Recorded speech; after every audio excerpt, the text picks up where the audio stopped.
February 14th, 1942. 20 miles off the coast of Cape Lookout, North Carolina.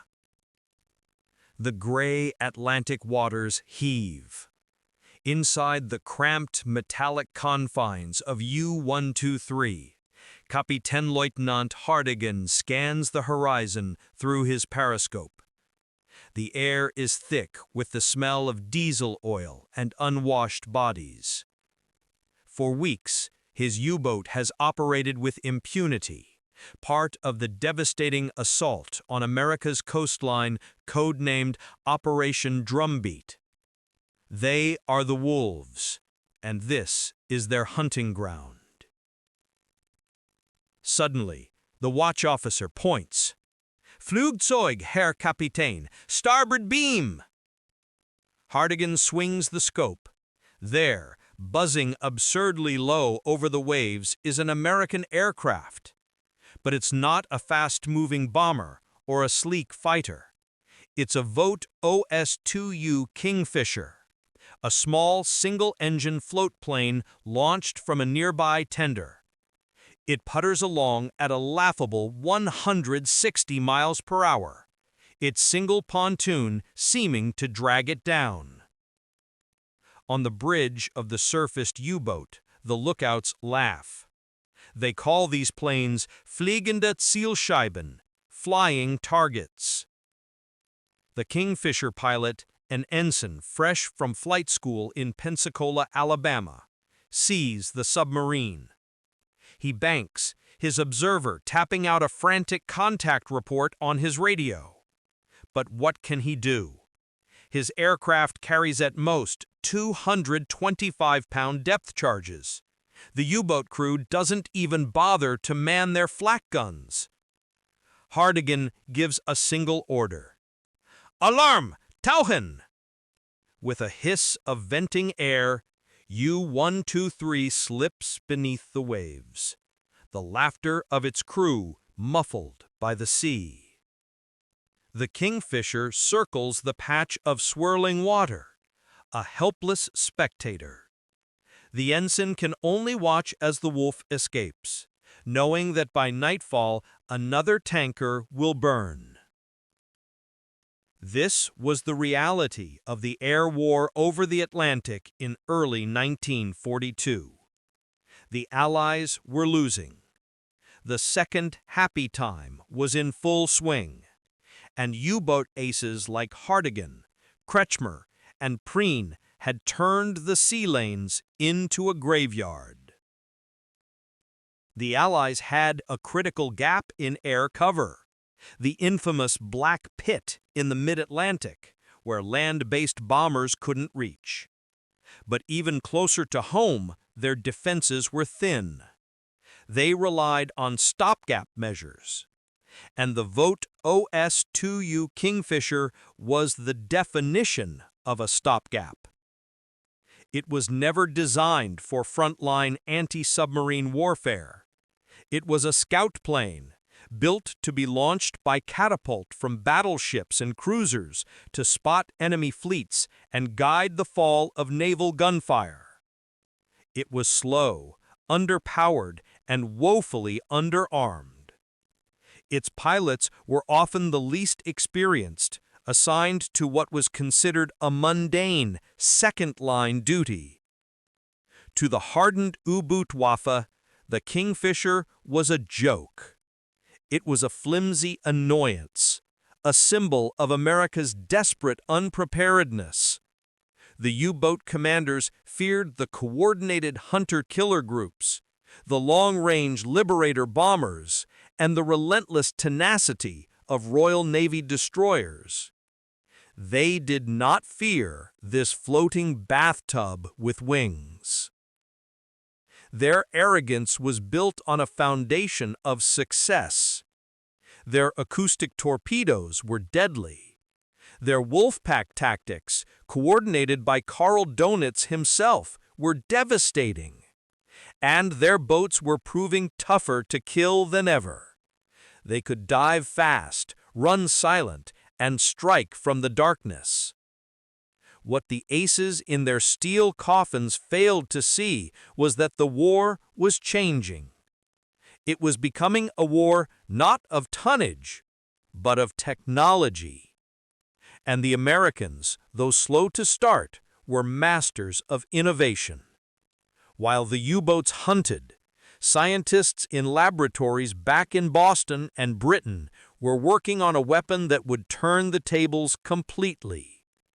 It was a weapon that would allow the slowest plane to become the deadliest hunter. It didn't need speed. It didn't need heavy armor. It just needed to see in the dark. And soon, high above the waves, the flying target would get its eyes. The laughter was about to stop. Autumn 1942. A secured laboratory at the Massachusetts Institute of Technology, known as the Rad Lab. While Reinhard Hardigan and his fellow aces were celebrating their tonnage tallies, a different kind of war was being waged by men in white lab coats. The British had already given the Americans their greatest secret, the cavity magnetron, a device capable of generating powerful, high-frequency microwave pulses. It was the key to radar that was small, light, and incredibly precise. The problem was immense. The existing ASV, or Air-to-Surface Vessel Radar, the Mark II, was a clumsy beast. Its Yagi antennas, looking like oversized TV aerials, had to be plastered all over the wings of large twin-engine planes like the Lockheed Hudson or the Vickers Wellington. For a tiny floatplane like the OS2U Kingfisher, carrying such a system was impossible. It would be like strapping a freight car to a bicycle. But the new 10-centimeter microwave radar changed everything. Scientists and engineers at the Rad Lab, working with Philco, developed the ASG, or George, as the pilots would call it. It was a marvel of miniaturization. The entire system, transmitter, receiver, and a small rotating dish antenna, was housed in a streamlined pod that could be mounted under the Kingfisher's wing, perfectly counterbalancing a 325-pound depth charge on the other. A small, green-glowing cathode ray tube was crammed into the observer's cramped cockpit. For the first time, the two-man crew of a tiny scout plane had the power that previously belonged only to a capital ship, the ability to see through fog, rain, and the pitch black of a moonless night. The effect on the crews of inshore patrol squadrons was electric. These men, based in humid hangars from Florida to Brazil, had spent months flying monotonous, frustrating box patterns. They were the Maytag Charlies, flying endless laundry routes, spotting wreckage, rescuing downed pilots, and almost never seeing a live U-boat. They were the taxi squad of the Naval Air Arm. Now a grizzled commander would gather his young ensigns in a locked briefing room. He'd point to a diagram of the new pod. "Gentlemen, the games have changed. You are no longer just spotters. You are no longer just rescue. Starting today, you are hunters." They trained in secret, flying far offshore, learning to read the strange new display. They learned what a convoy of merchant ships looked like, a cluster of large, fuzzy blips. They learned what a crashing wave looked like, a momentary splash of sea return. And they learned the most important signal of all, the sharp, clear, and persistent pip of a U-boat's conning tower surfaced to recharge its batteries. Meanwhile, in the Atlantic, the WWII remained blissfully ignorant. Their tactical doctrine was built around the night. They would run on the surface in total darkness, their diesel engines pushing them at 17 knots, faster than most convoys. Their lookouts, equipped with the finest Zeiss binoculars, were their eyes. They believed that if they couldn't see the enemy couldn't possibly see them. This was their fatal miscalculation. To the high-frequency radio waves of the ASG radar, a surfaced U-boat was the perfect target. It was a solid steel structure, isolated on a flat, wet plain. It screamed its presence onto the observer's screen, a pinpoint of light that betrayed its exact range and bearing. The Kingfisher pilots, once mocked for their slowness, now realized their weakness was a strength. A PBY Catalina or a B-24 Liberator was a large, loud aircraft. A U-boat's hydrophone operator or a sharp-eared lookout might detect its roaring engines from miles away, giving them precious minutes to dive. But the OS2U Kingfisher, it approached with the quiet thrum of a single Pratt & Whitney Wasp Jr. engine. It was a whisper in the night sky. The U-boat aces had laughed at the Kingfisher because it was a slow, clumsy scout plane. They were right. But they failed to ask what would happen if the scout plane could suddenly see in the dark. What happens when the flying target is given the eyes of a hawk? The stage was set for a terrifying reversal. The hunters, secure in their invisibility, were now being stalked. And the first kill would not be a glorious fleet action, but a shocking, lonely execution in the dark. July 17th, 1943, 21:50 local time, 70 miles east of Cape Hatteras. The night is absolute. A young pilot, Lieutenant G.D. Bob Mason, holds his OS2U Kingfisher steady at 2,000 feet. Beside him, in the rear seat, his observer, Aviation Radioman Second Class Pete Eagle-Eye Johnson, leans into the rubber hood of the ASG radar scope. The green sweep of the beam is mesmerizing, hypnotic. For 2 hours it has shown nothing but the fuzzy static of sea return. Boredom, Mason had said earlier at the briefing, boredom is the enemy. Stay sharp. Inside the hull of U-758, Captain Lieutenant Helmut Monsek is enjoying a late meal. His U-boat, a modern Type 7C, is running on the surface, its diesels charging the vital batteries. The air is clear. The lookouts scan the black sky and see nothing but stars. They are safe in the cloak of darkness. Suddenly, Johnson's voice, tense and sharp, crackles over the intercom. Contact, bearing 030, range 6 miles. Mason's heart hammers. This is it, not a drill. He banks the slow Kingfisher gently, a maneuver he has practiced 100 times, turning towards the bearing. Hold it, Eagle. Keep him steady.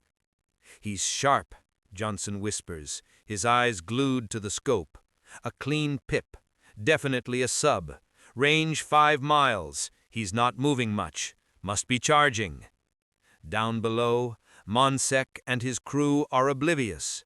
They hear nothing but the rumble of their own engines. 4 miles, Johnson calls out. Starting to get a little sea return, but I still have him clear. 3 miles. 2. All right, Mason says, his voice surprisingly calm. I'm dropping. Going to 800 feet. Arm the charges. He pushes the stick forward, and the Kingfisher begins its slow, quiet descent. The wind whistles a little louder against the canopy. 1 mile, Johnson says. Steady, steady, he's right ahead. Half a mile, get ready. Mason's eyes strain, peering into a void of black. He can see nothing, no white wake, no silhouette. He is flying completely blind, trusting a glowing green dot on his partner's screen. Now, Bob, now! He's right on top of us! Mason's thumb slams the pickle switch.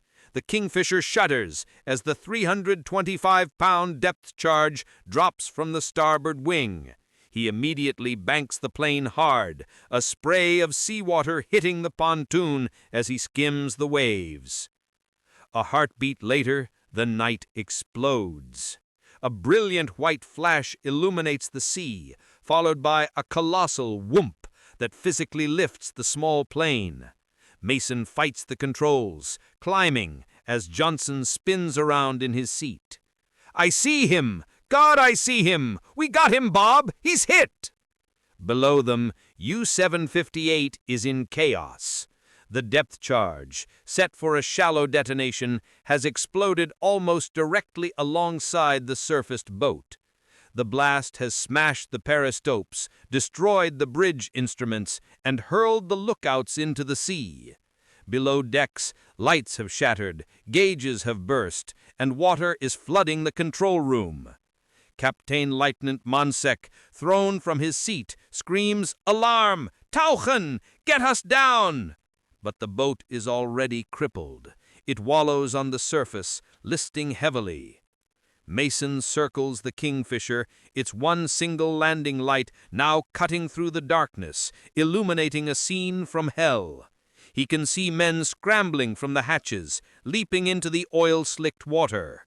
The U-boat, a symbol of terror and the apex predator of the Atlantic, is mortally wounded, helpless, its bow pitching up as the stern floods.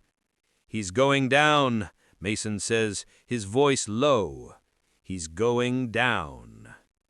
They circle for 20 minutes, 2 men in a tiny floatplane, watching as the wolf they had hunted in total darkness vanishes beneath the waves.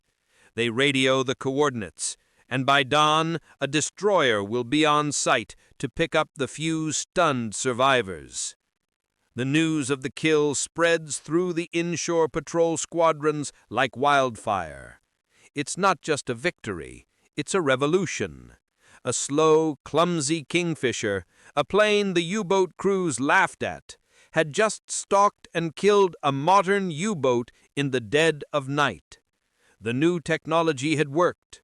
The flying target had bared its teeth.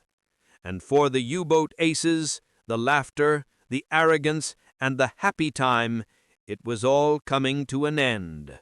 The ocean was no longer a safe place to be, day or night.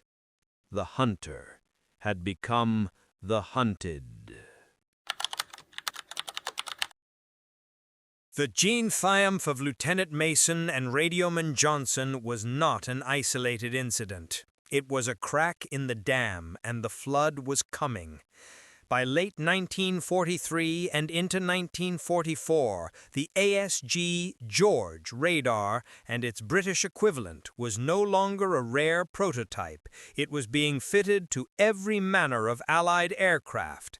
It was mounted on the long-range B-24 Liberators of RAF Coastal Command, turning the Black Pit into a killing ground. It was bolted onto nimble de Havilland Mosquito night fighters, stalking U-boats surfacing in the Bay of Biscay. And most humiliatingly for the U-boot Watha, it was now standard issue on the humble OS2U Kingfisher.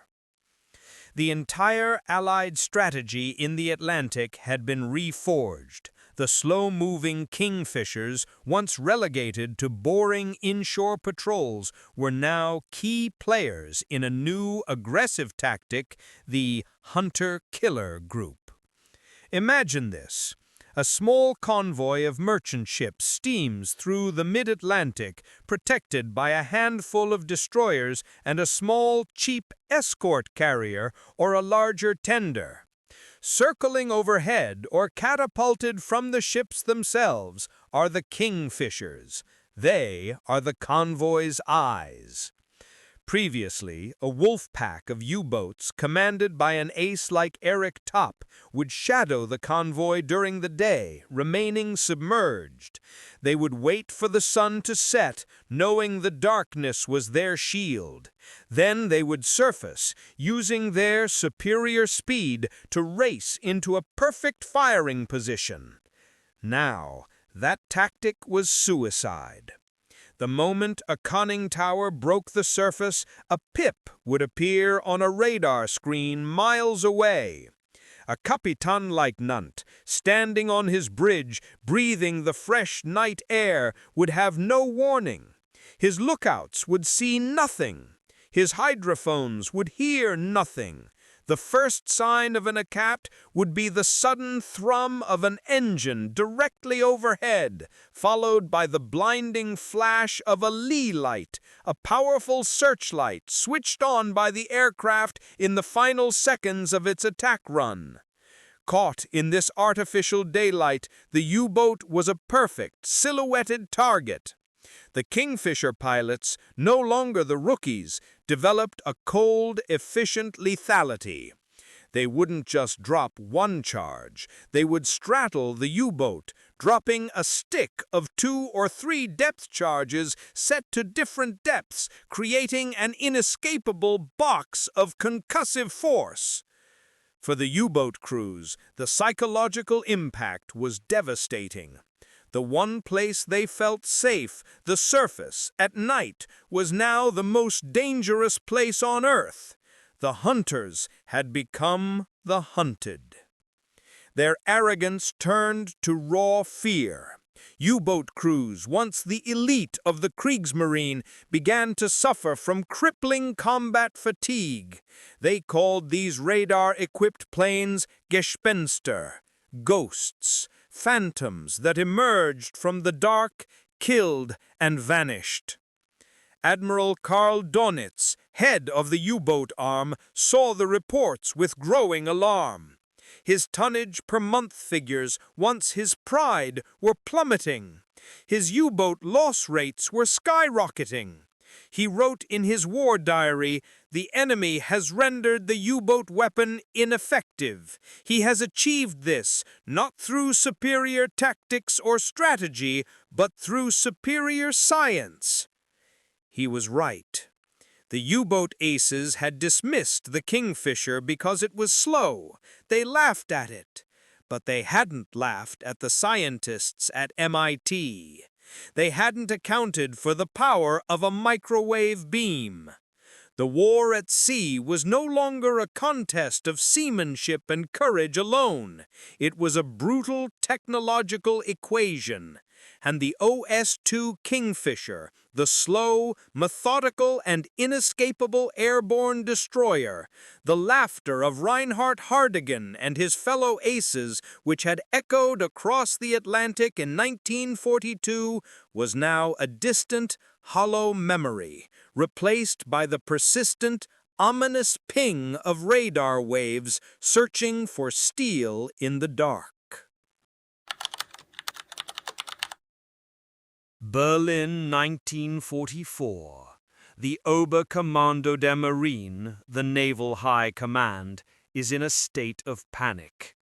Admiral Dönitz, now Grand Admiral, faces the total collapse of his U-boat strategy. The reports from his returning aces, the few who do return, are grim. They speak of a terror in the dark, of being hunted without warning. Germany's response, as always, was technological, but this time it was reactive, not proactive. They were on the back foot, desperately trying to counter a weapon they barely understood. First came the Metox receiver, This was a crude radar detector, nicknamed the Cross of Biscay by its crews because of its flimsy cross-shaped aerial. The idea was simple. If the Allies were using radar, this device would hear the radar's radio pulses before the U-boat's reflection was strong enough for the plane to detect, giving the Capitan a warning. For a few brief weeks, it seemed to work. A U-boat on the surface would suddenly hear a beep, beep, beep in the operator's headphones, and the commander would scream, "Alarm! Tauchen!" The boat would dive, and the frustrated Kingfisher or Liberator pilot would arrive over the spot to find only an empty patch of ocean. But the Allies were already one step ahead. The Rad Lab at MIT had anticipated this. They had already developed the new 10-centimeter ASG radar, which the Metox receiver couldn't detect. The Allies simply switched frequencies. The U-boat crew's temporary relief turned into a new nightmare. Their Metox receivers were silent. They believed they were safe. And then the bombs would fall. Dernitz's next desperate gamble was the Schnorkel, the Snorkel. This was a retractable pipe that allowed the U-boat to run its diesel engines while remaining just below periscope depth. It sucked in fresh air for the engines and crew and vented the exhaust. On paper, it was a brilliant solution. A U-boat could now stay submerged indefinitely, crossing the entire Atlantic without surfacing once. It was, in theory, invisible to radar. But the reality was hellish. The Schnorkel was mechanically unreliable. Its float valve would often slam shut in heavy seas, causing the powerful diesel engines to suck the air directly from the inside of the boat.